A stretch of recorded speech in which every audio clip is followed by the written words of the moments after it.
we're going to proceed with Congresswoman McCain, then Pastor Baldwin, and then Mr. Ralph Nader.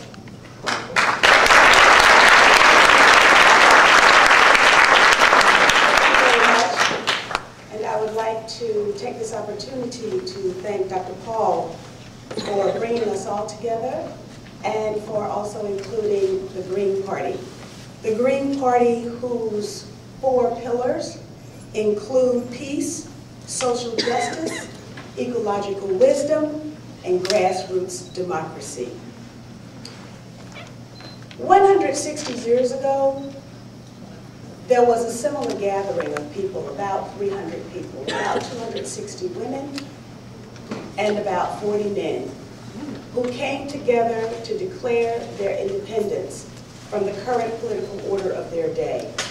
That order was the denial for women of their right to vote. And it took 72 years of struggle and sacrifice, but those people who initiated that struggle overcame and women achieved the right to vote. I believe that what we are gathered here today represents a similar kind of declaration of independence, a declaration from this current political order.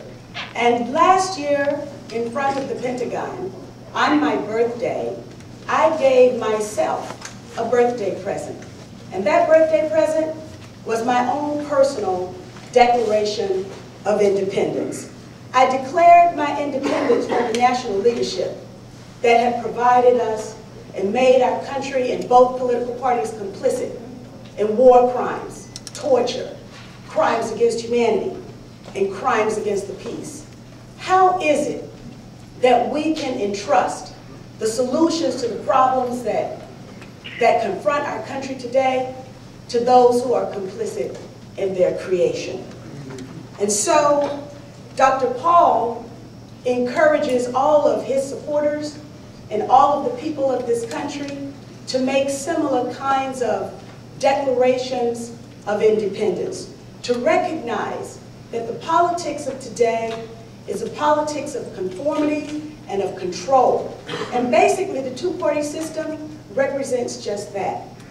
I will conclude by saying that people should vote their values. And I do believe that if people voted their values, we would have a vastly different country. We would have vastly different policymakers, and we would have vastly different public policy. And let me just conclude by reminding you why it is that we engage in the political process at all anyway. It is so that we can have power over public policy. Dr. Martin Luther King Jr. reminded us that our struggle was not just so that the Negro in Mississippi could have the right to vote, but also so that the Negro in New York City had something for which to vote. That something for which to vote is public policy. And we engage in politics. Politics is the authoritative allocation of values in a society. I had to teach that to university students.